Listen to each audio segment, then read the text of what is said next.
Pastor Tibuloy, yan o. Kaluluwa na lang yata. Okay, what's up mga babayan, ha? Pag-usapan po natin itong pagbisita ng mga Duterte at mga Lepores at mga DDS vloggers dyan po sa Hong Kong.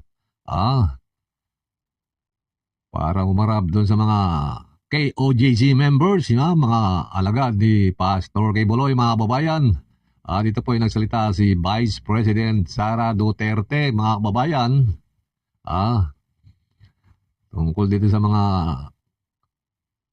tumatakbong senador, mga kababayan, pakinggan po natin na hindi ko minsan di ko rin maintindihan itong sinasabi ni Vice President Sara, mga kababayan, kung sino ba yung pinapatamaan niya, kung yung alyansa o itong mga kasama niya dyan sa Hong Kong, itong mga PDP Olats, mga kababayan. Pakinggan po nga natin. Itong sinabi ni ang ating topaking Vice President Sara Duterte.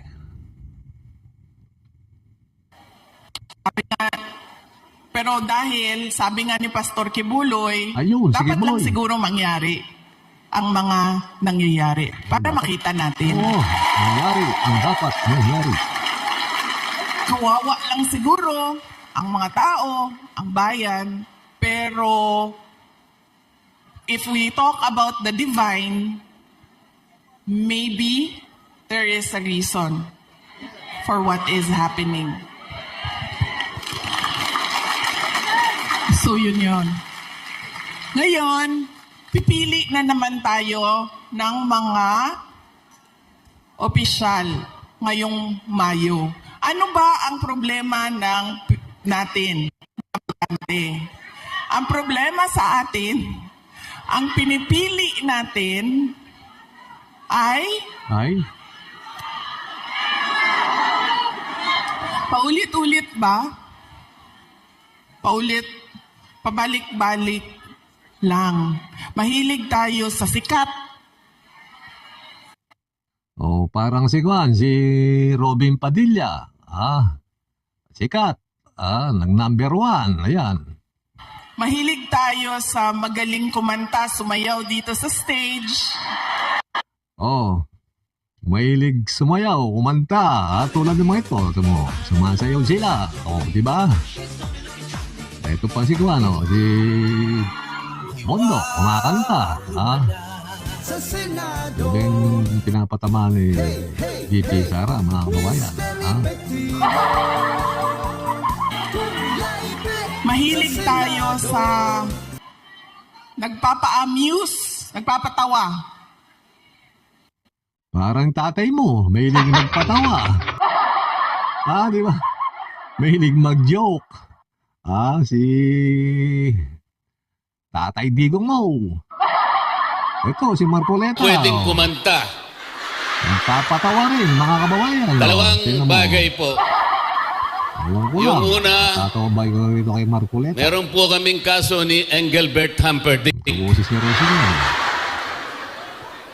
Dinimanda niya po ako sa London sapagkat parehong-pareho ang boses namin. Nahirapan po yung judge sapagkat kahit papano niya pakinggan yung boses niya at saka yung boses ko, talagang walang pinag-iba. At mahilig tayo sa hindi natin tinitingnan kung ano ba yung karakter, totoong karakter ng tao sa likod ng mukha niya sa TV. Oo nga eh. Mahilig tayo, hindi natin tinitingnan yung totoong karakter niya. Parang ikaw, Vice. Kailangan namin nalaman yung tunay mong karakter.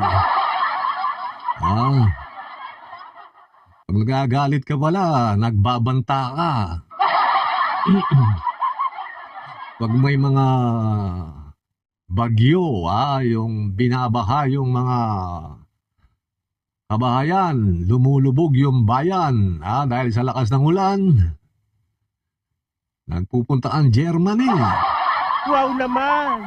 Wow! Wow! Tayo, ang ugali ng mga Pilipinong botante. Ayan. Kaya siguro dapat sa darating na halalan, pag-isipan na natin ang ating iboboto. Sabi ko nga sa inyo, nadala na ako, na-scam na ako, nabudol na ako. Hindi ako mag-endorso ng kandidato. Kasi Oo nga naman, pag nag-endorso, ibig sabihin nung pag natalo, mahina na si Sara Duterte, mga babayan. Playing safety ka nga. At pag siya mag-endorso, ay patay si Marcoleta nito, lalo nang di pag-uusapan si Marcoleta. Magrereklamo na naman si Marcoleta. Hindi raw siya binabalita ng mainstream media. Isang oras na nagsasalita doon sa rally ng peace rally daw kuno ng INC. Pati ba naman yung Marcoleta, pinangunguna may mga magbabalita. Reklamo ka ng reklamo. Mahilig ka kasi yung mepal talaga sinusubaybayan mo yung bawat balita. Alam mo, kung ikaw kasi ilalagay, walang manonood, walang magbabasa. Sinasabi mo pa si Senate President nag-text lang ng konti, binalita na. Tapos ikaw, may isang oras ka nagsasalita. Hindi man lang daw binanggit yung pangalan niya. Ay, ako talaga to si Marcoleta, kakaiba ka talaga sa lahat. Mga kababayan. Ito mga sumasayaw tulad nito. Diba, sumasayaw yan. Huwag niyo rin boboto. Yung mga nagpapatawa. Yan, tulad si Marcoleta, nagpapatawa. Sumakanta, ayan. Sumasayaw sila, mga kababayan. Pastor Tibuloy, ayan kaluluwa na lang yata. Hindi, joke lang. Gagalit yung mga kapatiran nila mga kababayan. Okay mga kababayan, hanggang dito na lamang po. Lumabas na raw yung warrant of arrest ni Duterte.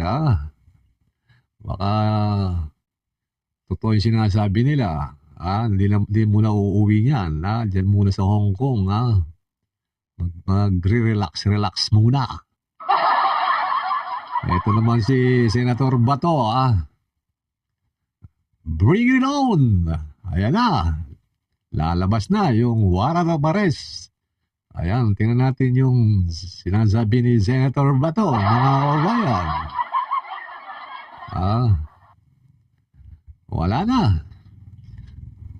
Olats na. Okay mga kababayan, huwag niyo po kalimutang mag-subscribe.